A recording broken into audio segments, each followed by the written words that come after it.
Jose Bautista back with the Jays. I love that guy. I love such a good dude. Why do you love him? I love the fact that he's a very intense competitor. I think he's a very proud guy, and that's good. You should be proud. When you're good at something, you can be proud about it. And I think he was given a shit deal by the Toronto Blue Jays. Me too. I would be insulted, but I think he's going to be a big enough guy. I think he's all about proving to people that he's the player that we all know he is, or you know he is, and I know he is. I'm super happy he's back. He's one of the reasons. Him and Donaldson are why I watch the Blue Jays. Hello up there.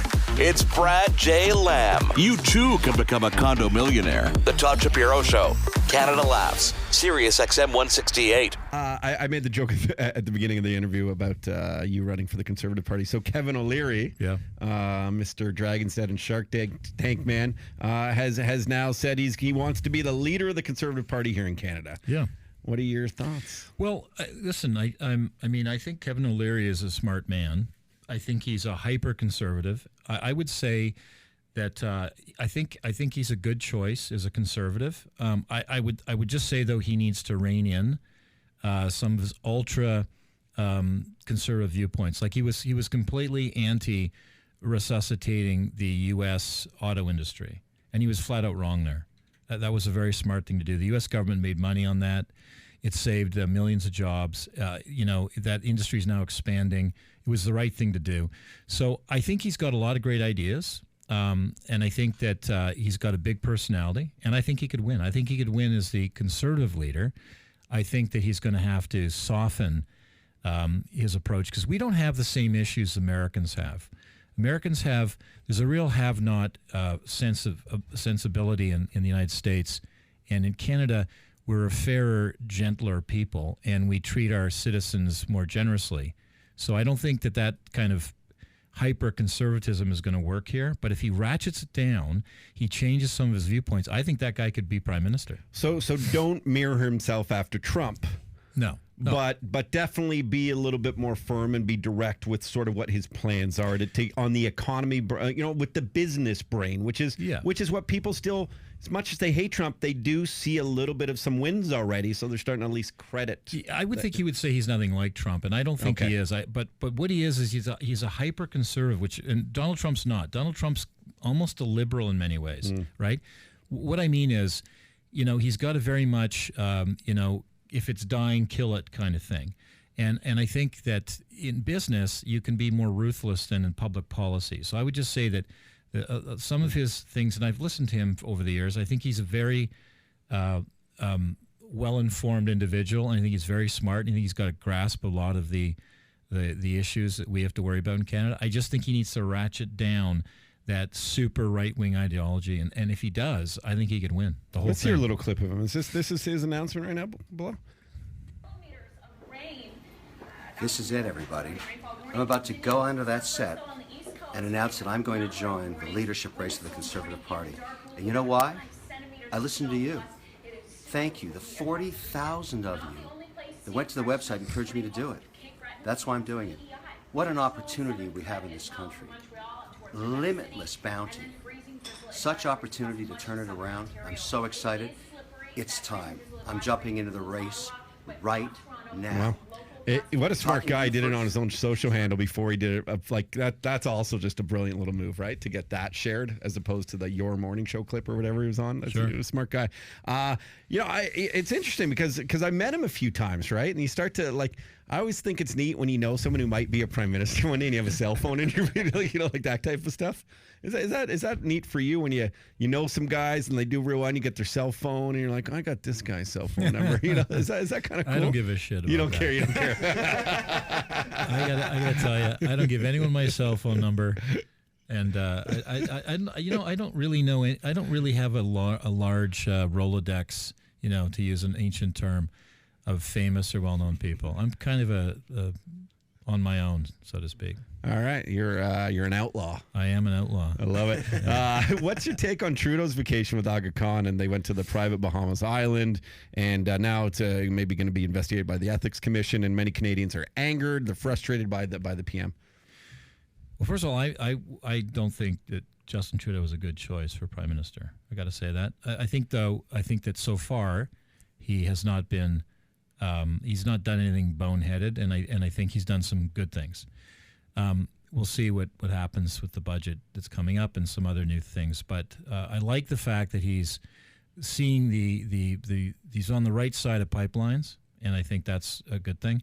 But this Aga Khan thing's stupid. Like, for instance, the guy owns a private island. He's absolutely a threat to be killed. The Aga Khan. He's a religious and quasi-political leader, right? Like, he's their God on earth, but he's also almost not a cleric, but he's kind of that sort of thing within that church, that Ismaili church, right? And the only way on the island is his private helicopter. That's his rules. So you can't take a Bahamair's island hopper to his place. Only way you can get there, only way, is his private helicopter. So he had no option except that, and I think that's fine. I think this making you're making a mountain out of less than a molehill. I think it's silly. I didn't know a lot about that, which makes it understandable. The only thing that I find peculiar is now with Trudeau going across Canada and trying to hear from the people and trying to feel like he's relatable. That's the shit I don't like. Okay, you should know that Pierre Trudeau was one of the richest men in Canada. Yeah. Very wealthy family. He fucked around Europe for several years before he came back and decided to get into politics. Justin Trudeau is a very wealthy person. He hobnobs, this guy is hanging around the Desmarais and very, very wealthy Canadians, some of the richest people in the world. So he's not like you and me. He never has been. He wasn't brought up that way. I love that you put you and me in the same category. Well, I'm a commoner like you are, right? Yeah. And if there's nothing wrong with that, that's great, right? To be able to relate to people is a good thing. The fact that he has friends like the Aga Khan, so what? He's got wealthy. He should. He's the fucking prime minister. He should know everybody. He should be able to pick up the phone. Like Brian Mulroney can pick up the phone and call anybody in the world, and they'll answer. That's a good thing. We want a prime minister to be connected. Yeah, it's a good way of putting it. That's a good. Trump can't even get him to this inauguration. But are you going to be glued? Are you going to watch some of that on Friday? Do you have time for that? No, I don't care about that. You don't care. You think anything will go down? Like just you think it's gonna? Some guy lit himself on fire last night or something. I think the whole thing is completely. Listen, it's so preposterous. I don't think the United States is split roughly 50-50. No side's ever happy when they lose, and no side is. If you go back, 275 years or 300 years, whenever what is it, 1876? So yeah, almost 350 years. You go back that period of time, and. Is my math right? No. 275 years? Well, aren't we? We're 1876 the Constitution of the United States, or is that for Canada? No, it's 250 years. Yeah, 250 years. What am I saying? I'm good at math too. Okay. Anyways, if you go back all and look at all of the presidents of the past, the other side's never been happy. If you go back and you read about Abraham Lincoln's time. Those are the most tumultuous times ever in politics, and people see that guy as the greatest president ever.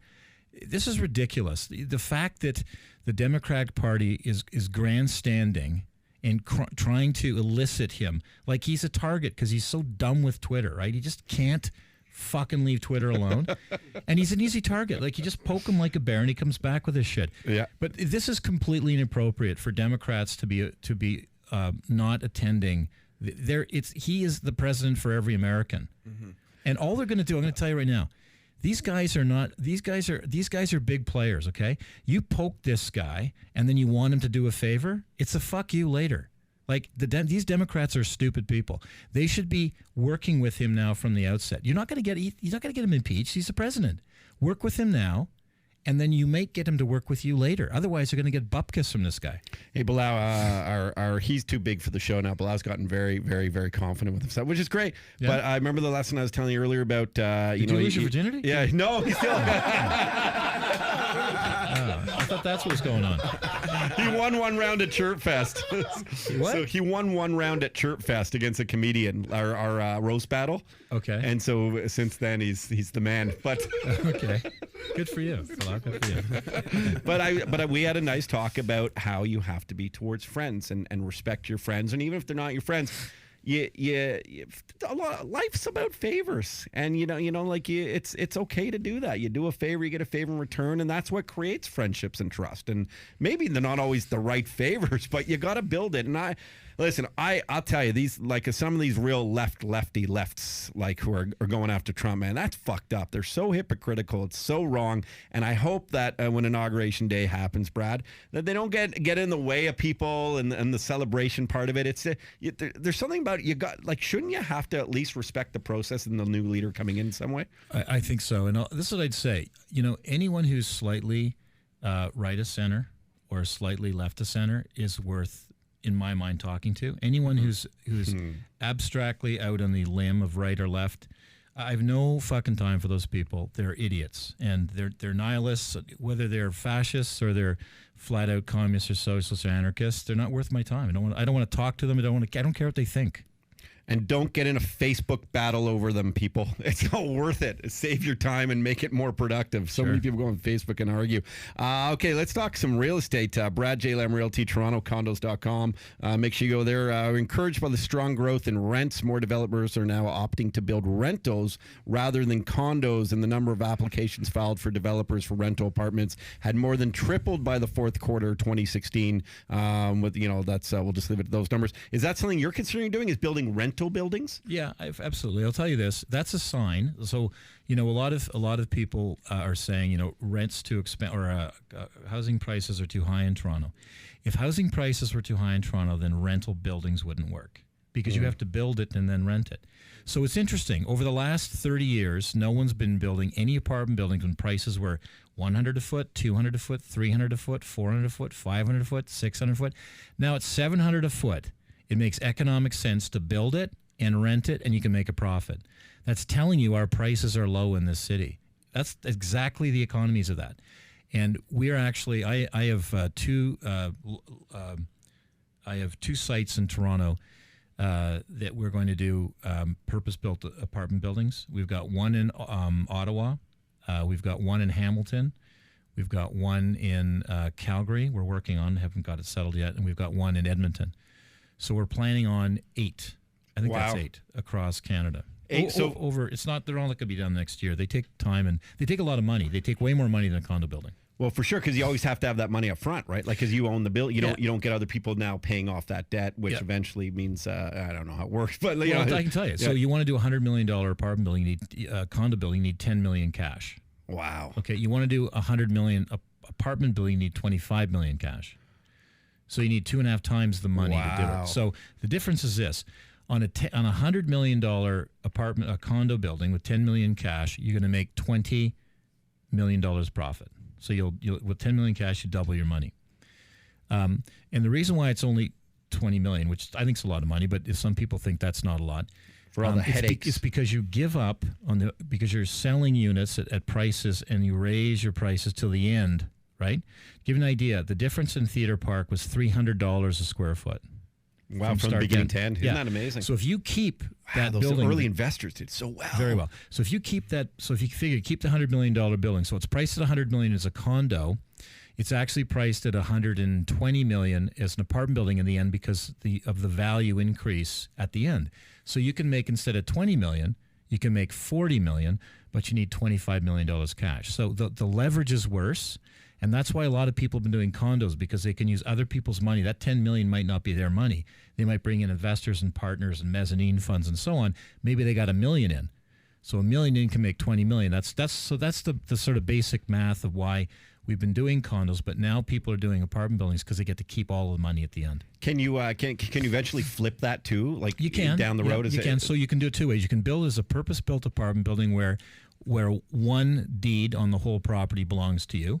Or you can build it as a condo apartment building where 250 deeds belong to you, and at some point you could sell them one by one. Wow. Right? That's so interesting. So, I mean, it's just, but, when this sort of now change of direction, I would imagine that for you, even as a company, right? It seems. Well, what it is I've been doing this in a big way for, say, 10 years. Mm-hmm. So after 10 years, I built up more wealth than I had 10 years ago. So now, let's say I have a bit of excess wealth. So maybe I can do a deal where I put up $25 million of equity or something like that, and I get to keep that building entirely and not sell it. Mm-hmm. I can't do 10 of those a year. I might be able to do one of those every 3 years, right? Because I still need to keep we've got a lot of people we've employed. We've got to keep them working. So I got to keep the flow of buildings and stuff. But my basic model is We're going to do 3 condo buildings for every apartment building. So Okay. 1 out of every 4 will be ours. We'll keep them, and the other 3 will sell as condo units. And I mean, that's good because it gives options for Canadians on both ends. Right. But I guess is sort of the number showing that more and more people really start to rent? Is that I think inevitably in cities like Vancouver and Toronto, it'll shift from maybe it was 60-40, I don't know exactly, but it's going to shift downwards. Like I think in Manhattan or downtown central Boston, or central New York, or central London or Paris, most of those are renters, tenants, and I think Toronto will be like that. Huh. More so than what it is today, as more owners. The CMHC has just announced that for the 4th time in 3 years, they'll be raising their mortgage insurance premiums approximately $5 a month for average. It's a move due to stricter new capital requirements for mortgage insurers. A, can you explain this? And B, do you foresee any issues arising from it? Well, the CMHC charges a fee. Let's say you borrow $200,000. They charge a percentage of. So I don't remember the exact fee because it's changed so much. But let's say it's 2.5%. You're putting 5% down. You're borrowing $200,000. They're going to charge you a $5,000 fee Just to take. They take the money, but here's how they take it. They add it to the $200,000 that you're borrowing. So now you borrow So now more. you're borrowing $205,000, and you pay it off over 25 years. So it's such a tiny amount of money that adds to your monthly payment. But I think CMHC are pigs. CMHC is making vast, enormous profits. This company it's like a company because they make massive amounts of money. It's a for-profit place. They make a ton of money. And used to be that they would accumulate this for the insurance risk down the road if there was defaults. But lately our greedy government has been sucking all that money out for the deficit. They've been taking their profits and using them. So the problem is that all that insurance money that was supposed to be sitting in an account in case there was a disaster and people defaulted on mortgages, the fucking government spent it all. It's gone. Really? Oh, yeah. They didn't fix the pothole. They took the money and they were supposed to fix the pothole. But so the thing is, what should happen is the federal government should have to leave that money in the CMHC, Like a reserve fund. Yeah, there's some money there. They didn't take it all up, but there was billions of dollars. Like this thing is a hugely success. There's 3 companies in Canada you can get insurance from. One is the government. There's 2 other private companies. And they make tons of money at this. This is a fantastic business. And the fact that the government needs to raise rates, bullshit. They don't need to raise rates. And then I heard they're not going to raise rates to like 20 or these rates, but I mean interest rates now I've heard aren't going up to like 2018 or something. This is the thing. I've been saying this for 8 years. Economic growth is averaged in Canada 1% for the last since 2008, 8.5 years. Okay, 1%. Normally after recession, Canada averages around 3%. Okay, so we're losing 2% per year of growth. So for the last 8 or 9 years, we've lost about 20% where we should be today. After recession, you're supposed to have nice, healthy growth. Okay, so we could have another 20. To recapture that growth that we've lost, to be back where we have full capacity utilization of factories, where there's full employment, where we have inflation. We could be 20 years away. Are you sure you don't want to run for the leadership of the Conservative Party? No, I don't want to run for it. But I'm just saying this because people need to understand this, that interest rates don't go up just because. And inflation doesn't go up just because. There's so little growth in Canada. There's so little growth in Europe. The only places where there's growth now is Africa and parts of Asia. There's no growth in Central America or South America.